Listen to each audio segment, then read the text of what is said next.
Oi, turma do livro Alânia, Áureo Gonçalves, capítulo 13, ABC Espiritual. Ao retornarem para Alânia, Janel, Otton e Ludwig deixaram Ivan sob os cuidados de Hannah, na ala de suicidas do hospital principal. Janel se despediu, pois precisava seguir para outros compromissos.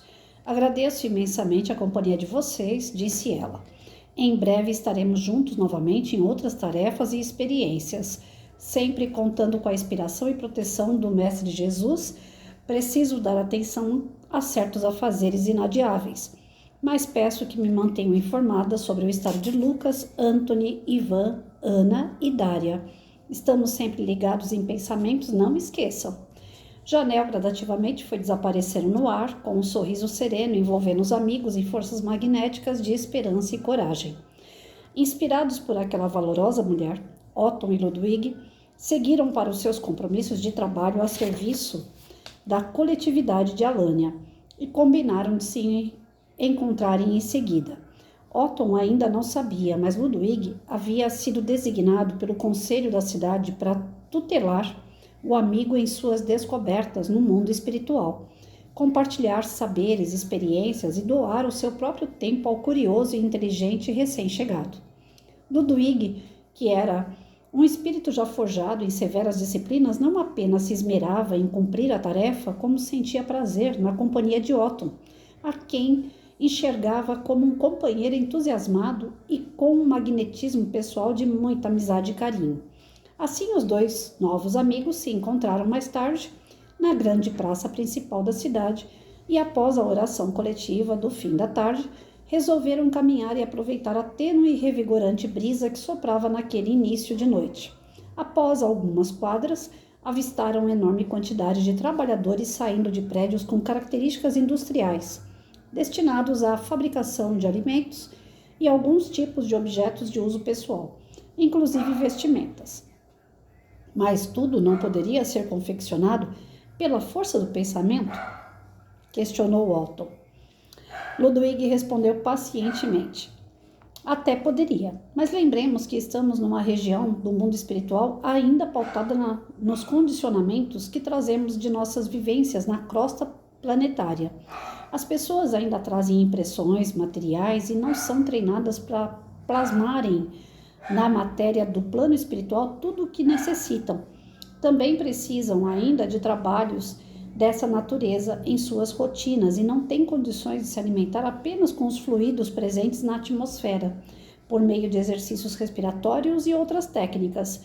Enfim, tudo se encadeia gradativamente e todos aqui lograrão ultrapassar esse estágio. Entendo. E com certeza a esfera na qual Janel habita já apresenta condições diferentes de vida. Gostaria de entender melhor onde se localizam esses planos mais felizes. Ludwig pensou um pouco para responder dessa vez. A Terra é circundada por esferas espirituais de diferentes vibrações. Elas se tocam, por assim dizer, de modo que não podemos dizer exatamente onde uma termina e começa a outra. O plano mais etéreo e habitado pelos dirigentes planetários responsáveis pela evolução dos bilhões de almas dessa escola do universo, essa esfera crística corresponde aos limites vibratórios do planeta, fazendo fronteira de outras comunidades do sistema solar. Já as esferas mais densas, bem próximas vibratoriamente da crosta do planeta, formam a área conhecida como umbral, onde se reúnem por afinidade desencarnados em desequilíbrio intenso. Há uma grande interação entre essas regiões do mundo espiritual e o plano físico. Você mencionou outras comunidades do sistema solar? Sim, Otton. O intercâmbio entre as diversas comunidades do cosmo é corriqueiro. Espíritos mais experientes vêm de outras regiões da galáxia costumeiramente nos auxiliar de muitas formas. A vida prolifera em uma diversidade absolutamente incrível pelos confins do universo. Temos mundos de todas as categorias, mais primitivos ou adiantados, numa quantidade inimaginável. Nossa Terra está localizada num cantinho da Via Láctea, galáxia que tem centenas de bilhões de estrelas bem maior que o Sol, em sua maioria. Tenho dificuldades de aprender essas distâncias cosmológicas. Podemos colocar em outra perspectiva para facilitar. Imagine se a Via Láctea tivesse o tamanho da nossa Terra. Nessa escala, qual seria o tamanho proporcional do nosso sistema solar? Talvez o tamanho de algum país? Não, Otto. Teria o tamanho aproximado de um prato e de sobremesa. E estamos falando apenas de uma galáxia, dentre bilhões delas. Otto arregalou os olhos e exclamou: estamos realmente vivendo numa imensidão de mundos, vida e luz. Sim, e a ciência humana ainda tem muito para que caminhar nesse aspecto. Porém, um erro dos cientistas materialistas talvez seja imaginar que só existe vida nos moldes como ela se manifesta em nosso planeta. Sem dúvida. E aqui mesmo na Terra, já vemos uma diversidade impressionante de animais que habitam os mais diversos ecossistemas. Considerando o universo, a razão nos diz que a vida deve se manifestar em condições muito diferentes. Ludwig, e por que nossos irmãos de outros planetas não se comunicam conosco e não nos ajudam a impedir essa guerra terrível, por exemplo? Respeito ao nosso livre-arbítrio. Penso que, além disso, enquanto não aprendermos a viver em paz entre nós, não estaremos habilitados a interagir de forma mais próxima com habitantes de outros planetas, embora eles estejam sempre por aqui, em missões de estudo e auxílio. Imagine você se uma nave alienígena aterrissasse no meio da praça de uma grande cidade da Terra. Provavelmente seria o caos. Não estamos preparados para isso. Talvez muitos enlouquecessem, achando que o mundo estivesse acabando. Realmente precisamos caminhar muito em autoconhecimento e maturidade espiritual. Quando a humanidade estiver preparada, nossos irmãos de outros planetas terão autorização para interagirem conosco abertamente. Essa relação, além dos evidentes impactos morais e filosóficos, poderá nos trazer ganhos tecnológicos inimagináveis. Por exemplo, as naves alienígenas não têm um motor central ou turbinas. De alguma forma, parece que todos os átomos do engenho se movem ao mesmo tempo, de modo que seus ocupantes não sentem os efeitos da inércia de uma aceleração ou freada brusca. Também podem vencer as distâncias colossais do cosmos com facilidade, algo totalmente impensável para a tecnologia terrena, dependente ainda de combustíveis fósseis que poluem a atmosfera. Você disse que eles estão sempre por perto? Com certeza, Otto. Ainda mais nessa fase em que a Terra se prepara para subir de nível na hierarquia cósmica, tornando-se um mundo regenerado onde o bem prevalece sobre o mal. A solidariedade é um dos pilares do relacionamento entre as diversas coletividades do universo. As mais experientes ajudam as que ainda estão começando. Nós aqui na Terra ainda estamos aprendendo o ABC espiritual. Ainda nem sabemos conviver com o nosso semelhante. Seres de planetas mais adiantados que já aprenderam essa e outras muitas lições nos visitam desde épocas ancestrais. Somos visitados inclusive por seres extraterrestres encarnados, mas ainda invisíveis aos olhos da humanidade da crosta por vibrarem em níveis mais acelerados. É por isso que, ao apontarem seus possantes telescópios para determinados planetas, os astrônomos não conseguem ver nada além de uma aparente esterilidade. Há muita vida ali vibrando em outra dimensão que ainda não é perceptível para as nossas máquinas primitivas. Ludwig, esse assunto de vida extraterrestre é muito interessante. Sim, mas temos que voltar para os nossos postos de trabalho, porque estão chegando outros grupos de recém-desencarnados vítimas da guerra. Vamos lá? E os dois retornaram ao hospital de Alânia, colônia espiritual onde muito trabalho os aguardava e onde tinham oportunidades diversas de crescimento e preparação para novas experiências reencarnatórias. Então, gente, é engraçado, né? Quando a gente fala de vida fora da Terra. Quando eu dava aula de geografia, logo no começo da minha carreira, a gente estudava lá os 9 planetas do Sistema Solar. E a única galáxia que a gente estudava, a Via Láctea, que é a nossa galáxia. Não se falava em bilhões de galáxias, milhões de sistemas e tudo mais. Não cogitava isso, não se cogitava de maneira nenhuma. Para nós era a Via Láctea, Sistema Solar e dentro do Sistema Solar 9 planetas. Quando o Plutão virou planetóide, foi um salve-se quem puder. Ao invés de aumentar os números, nós tiramos um do Sistema Solar, que por ele ser uma extensão pequena, ele não era considerado planeta, então ele se tornou um planetóide. Ou seja, de 9 nós passamos para 8 planetas no Sistema Solar. Isso para trabalhar na sala de aula é um Deus nos acuda, porque não bate com o lado espírita. Então, eu tinha que passar aquilo que os livros de ciência da Terra têm. E não acreditava naquilo que eu falava.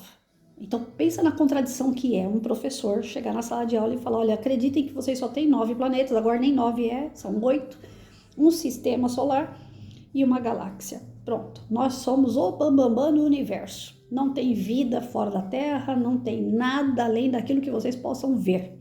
Só aquilo que vocês veem é que vocês podem acreditar. Como que eu, espírita, ia dar aula desse jeito? Eu arrumei treta até não querer mais, imaginem.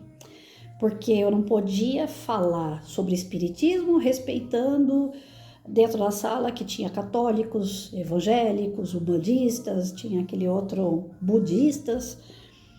Então, cada um com a sua crença, e se eu entrasse nesse inteirinho dessa conversa, ia acabar indo para um lado meio religioso, não tem como escapar. Aí eu tentava falar para eles assim, gente, vocês estão enxergando vírus? Vocês enxergam a olho nu um vírus? Uma bactéria? Vocês tomam Yakult. Na hora que vocês tomam Yakult, vocês estão vendo a bactéria viva lá dentro do Yakult? Vocês tomam um bicho vivo ali dentro. Vocês estão vendo? Não, professor. Eu falei, então a gente devia pensar um pouquinho. Será mesmo que só tem 9 planetas, 8 planetas? Será que a gente só tem um sistema? Será que a gente só tem uma galáxia? Dentro dessa galáxia gigantesca só tem a gente? E dentro desses 8, 9 planetas aí, só a Terra é habitada. Só aqui que tem vida. Será mesmo? Aí eu plantava essas dúvidas na cabeça da minha criançada. Mas eu fazia de propósito. Eu plantava a dúvida e não dava a resposta. Por quê? Não dá para imaginar Deus criar tanta coisa para falar assim, olha, isso aí é só para vocês ficarem olhando. Vai lá fora agora, às 7 horas da noite, e observa as estrelas. Tudo aquilo que piscar no céu é para você sentar de mão dada com seu namorado, com a sua namorada, com seu marido, com a sua esposa e curtir a noite romântica. Aquilo ali foi feito um cenário para vocês namorarem, só para isso. Não tinha como isso entrar na minha cabeça, não dá. Então, mesmo antes de ser espírita, que eu entrei para o espiritismo aos 16 anos, na católica, eu já questionava isso. Eu falo, mas será que é só aqui que tem vida? Porque é tudo tão assim estranho quando a gente vai trabalhar com microscópio. Existe tanto tipo de vida que a gente não enxerga e é matéria. E quando a gente estuda com microscópio, a gente enxerga. Eu falei, se colocar um telescópio aí super poderoso, a gente vai ver outras coisas. Aí uma vez na faculdade de geografia, eles levaram a gente para um instituto astronômico que tem lá perto do Jardim Zoológico. Aí eu esqueci o nome daquele lugar lá. É perto do Jardim Zoológico que tem aqui em São Paulo. Aí tem o Instituto de Astronomia lá. E lá tinha um telescópio gigantesco. Aí eu me senti, né? Falei, agora nós vamos entrar nesse negócio aí, nós vamos ver mais coisas. Que nada. O homem só vê aquilo que ele quer ver. Então lá também não tinha descoberta nenhuma. Aí você assiste os filmes norte-americanos, extraterrestre. A invasão, os alienígenas estão soltos, eles contra-atacam, eles atacam. Aí eu fico vendo esses filmes assim, anos atrás, né? Aí eu ficava vendo esses filmes e falava assim, será que lá fora só tem gente ruim? Se for extraterrestre, se for fora da Terra, eles são tudo ruim. E a gente aqui é tudo bonzinho. Será que Deus, num universo gigantesco como esse, se ele criasse vida fora da Terra, seria uma vida ruim? Todos ruins. Só a gente que é anjo. Nós estamos bem de anjo então, né? Porque aqui só Jesus na causa. Então essas coisas sempre ficou martelando minha cabeça. A minha razão dizia, existe vida fora da Terra. A minha razão dizia, a vida lá fora da Terra, ela é de uma forma diferente. A minha razão dizia, a vida fora da Terra é de uma forma diferente e ela não é totalmente ruim. Pode ser que tenha coisas boas. Até porque era contraditório esses filmes norte-americanos, onde eles colocavam as naves espaciais cheias de tecnologia e a gente aqui vivendo de aviãozinho, né? Então, assim, nós estamos, na época era Santos Dumont ainda, né? Eu considerava, porque os aviões eram aviões sucata. Então, como é que pode eles serem tão ruins, tão perverso e ser tão inteligente, ter coisas muito melhores e mais avançadas do que a gente?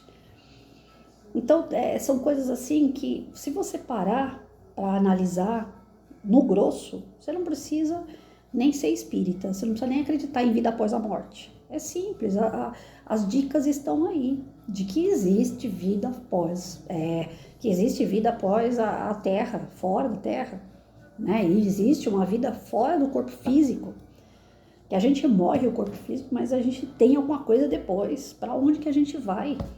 Esse tal desse céu e inferno que a católica fala, onde que ele fica? Que lugar que é esse? Tem que ser em algum lugar. E que planeta? É aqui? Eu abro um buraco aqui no chão e aqui é o inferno. E para mim, para o céu, eu viro uma fumacinha e fico ali no meio das nuvens. Então não faz sentido uns negócios desse.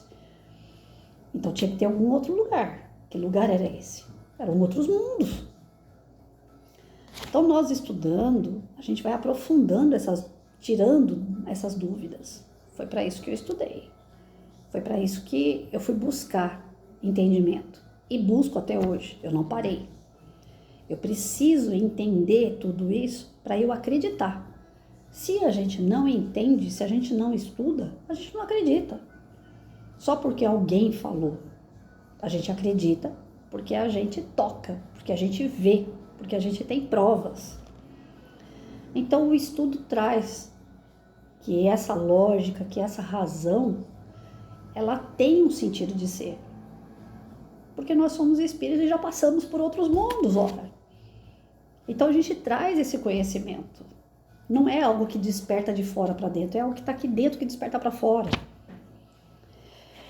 E quando se levantam essas questões dos mundos mais atrasados, os mundos mais adiantados, ora, será que quando eu desencarnar eu vou para o mundo atrasado? Será que eu vou para o mundo adiantado?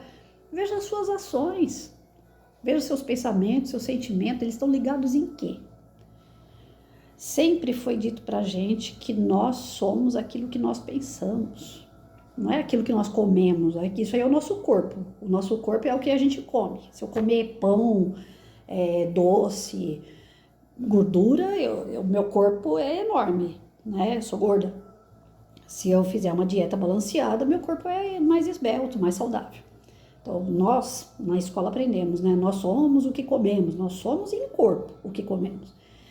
Mas em espírito, nós somos o que pensamos, nós somos o que sentimos, nós somos o que fazemos. Então, quer saber para onde vocês vão, para onde eu vou? A gente tem que pensar, né? Como são nossas atitudes? Quais são os nossos sentimentos? Olha, gente, eu acabei de passar por uma situação. Meio-dia, eu cheguei hoje da hidroginástica, era umas 10h30, parei para comer e tal. Quando fiz a primeira leitura do outro canal, e hoje é dia de fazer faxina em casa. Eu começo hoje e sabe Deus que dia que eu termino. Que aqui é devagar, eu não tenho pressa. E comecei a limpar a casa, tudo, tocou o telefone, perto do meio-dia. Um cara me golpeou, um cara fraudou todo o sistema do meu banco, conseguiu entrar no telefone do meu banco e ele pediu para eu entrar pelo meu aplicativo para movimentar minha conta, para mexer na minha conta, dizendo que uma pessoa tentou me furtar. Que eu ia ser vítima de golpe e o banco estava em alerta. E ele era um funcionário do banco. Eu acreditei por todas as circunstâncias, inclusive ser o telefone do banco que estava me ligando. Conclusão. Não sei o que me deu, que no final das contas o coração começou a ficar meio apertado. Eu falei, gente, eu entrei no meu aplicativo, esse cara seguiu todos os passos que eu dei dentro do meu aplicativo. Como que ele pode obter todas as informações da minha conta?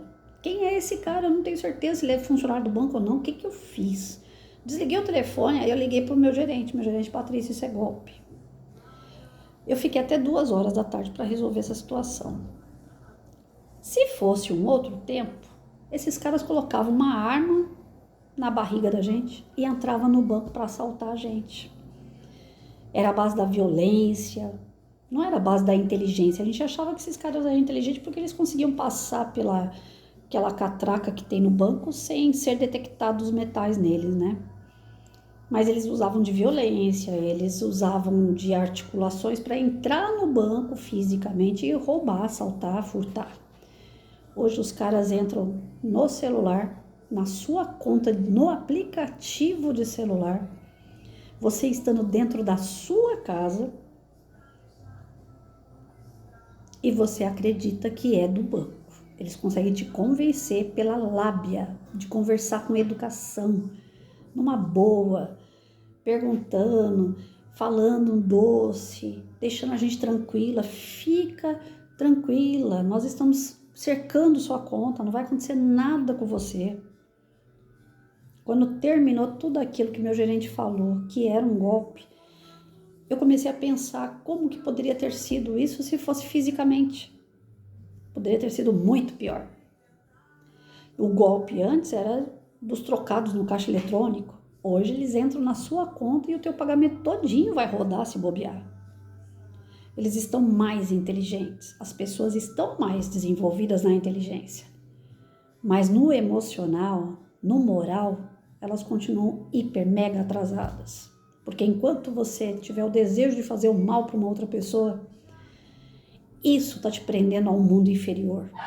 Um mundo seu inferior e um mundo em sua volta inferior. Um cara extremamente inteligente como esse, que tentou me dar o golpe hoje no telefone, certamente é um cara que vai ficar em outro planeta. Porque hoje mesmo eu estava vendo um vídeo do Divaldo falando, nós temos aí menos de 100 anos para virar regeneração. Tem menos de 100 anos para concluir essa fase de regeneração. A mudança para a regeneração já está acontecendo. Mas para concluir, ele falou, falta menos de 100 anos. Vai ser concluído. Não vai ficar espírito ruim aqui. E os espíritos que vão ficar aqui são espíritos que desejam bondade, que têm um coração puro, que têm um desejo de solidariedade, de caridade, de fazer o bem. Esses, por mais inteligentes que sejam, eles não ficam aqui. Eles vão ensinar a fazer fogueira no mundo primitivo, porque eles já aprenderam a fazer fogueira. Então, gente, é tão sério essa questão de vários tipos de mundos, é tão sério essa questão de vários tipos de vidas, de vários níveis de espírito, é muito sério. E a gente só consegue entender estudando. Então, não é só uma história como essa, que tem um contexto, né, para a gente tocar no assunto, mas vocês procurarem principalmente Livro dos Espíritos. Procurem essa literatura. Entrem numa casa espírita, vão fazer um curso do Livro dos Espíritos. Se informem, se mantenham informados, né? Eu falei se informam, mas se mantenham informados, ligados a essa situação, principalmente essa situação da evolução, porque tá entrando na peneira todo mundo. E como eu falei já várias vezes, eu tô me sentindo dentro daquela peneira assim, que eu tô vendo que tem muitos caindo, mas tem aquelas pedrinhas que tá ficando lá em cima. E eu morro de medo de ser as pedrinhas que ficam lá em cima da peneira. Porque geralmente essas pedrinhas que ficam na peneira, a gente joga fora. É descartada. E eu quero ficar. Eu quero cair junto com todo mundo e continuar aqui. E ser útil, porque aquela areia que cai da peneira, ela é útil. Ela constrói casa, ela constrói vidas. Então, vamos procurar se instruir. Jesus dizia que a gente tem que orar e se instruir. Porque não adianta, é chegado o momento. A separação do joio e do trigo está aí. É real, não tem mais para onde fugir. Não tem essa de ficar só assistindo filminho de extraterrestre e depois querer dormir embaixo da cama com medo que extraterrestre vai vir dominar o nosso mundo. Que extraterrestre não está querendo dominar o mundo de ninguém não, ainda mais esse mundo violento. Ainda mais com esse povo desse jeito aí que gosta de dar golpe nos outros. Extraterrestre não vai perder tempo para essas coisas, não. Principalmente esses que a gente tem a noção de que sejam mais evoluídos. Os mais evoluídos, se eles aparecerem por aqui, é só para querer ajudar. Então, que a gente tenha essa força de vontade de estudar, de se aplicar de verdade, de se instruir de verdade, parar de falar asneira. Tem muita gente que fala asneira. Vê na televisão qualquer coisa que a ciência fala lá, a ciência é matéria, ela é materialista, ela só fala aquilo que ela vê, que o microscópio dela permite, que o telescópio dela permite. Vamos estudar além disso. Por isso que fala que espiritismo é religião, tem a parte moral do Cristo, tem a parte da ciência, que ela prova através da ciência que tem nela, a parte filosófica. Ela é as três coisas. Ela é religião, filosofia e ciência. Então, tudo aquilo que a gente fala de outros mundos, nós temos como provar. Tem muita gente que ainda fica naquela, ai, quem morreu não voltou de lá para falar como é que tá. Como não? E esse monte de comunicações que nós temos? Tá certo, tem muita gente que é sem vergonha, que fala que é médium, que diz que recebeu até o Dr. Fritz e que não recebeu coisa nenhuma. Tá cheio de charlatão por aí, verdade. Mas tem muito espírita, muito médium sério e que traz as devidas comunicações e que mostra pra gente os caminhos que a gente tem que percorrer. Eles são tão bons, a espiritualidade, que eles mostram o caminho que a gente tem que percorrer. E qual é o caminho que a gente mais é chamado? Do estudo. Eles não dão nada na mão. Eles procuram despertar na gente a curiosidade, o desejo, a vontade de estudar. E muita gente não fica na doutrina espírita porque tem que estudar. É mais barato ir numa igreja e falar pro padre, eu vou pro céu ou vou pro inferno? Do que você analisar você mesmo. Do que você se pegar nos seus erros e corrigir. Você se burilar, você fazer a sua reforma íntima. Então tem muita gente que não quer isso, dá trabalho. Então é mais fácil eu ir lá, pago meu dízimo na igreja, peço perdão pelas minhas ofensas e vou pagar um pedacinho do céu. Deixo só o padre fazer a parte dele para mim. A minha parte é só ir lá na igreja. Tem gente que não, que vai muito além disso. Eu tô falando daqueles hipócritas, lógico, né? Eu acho que vocês estão me entendendo. Que pessoas assim são hipócritas. Acha que pagando, né? Nós estamos lá na Idade Média, né? Dá um pedaço de terreno para a igreja e vai ganhar um pedação do céu. Então, assim, tem coisas absurdas. E não é esse o caminho. O nosso caminho é outro. O caminho é da reforma íntima. A reforma íntima exige disciplina, exige estudo, trabalho incansável, sem cessar. A gente tem férias, a gente tem final de semana, a gente a gente fica assistindo filme o dia inteiro, a gente dorme até meio-dia, não é, Patrícia? Então, nós somos preguiçosos. E a situação está chegando num momento que não dá mais para ter preguiça. A gente está sendo chacoalhado para trabalhar. Trabalhar principalmente com a inteligência. Porque aqueles que são inteligentes estão trabalhando. Infelizmente, tem muitos que têm a inteligência, mas não têm o coração, não têm a moral. Então, a gente que tem um pouquinho de moral, vamos trabalhar a inteligência para ver se equilibra o jogo aí. Bora. Esse capítulo, praticamente, ele chama a atenção da gente para isso. Nós temos diversos tipos de mundos, nós temos diversos níveis de espírito e tudo depende de nós para aprender e evoluir. Não depende de ninguém, depende de cada um de nós.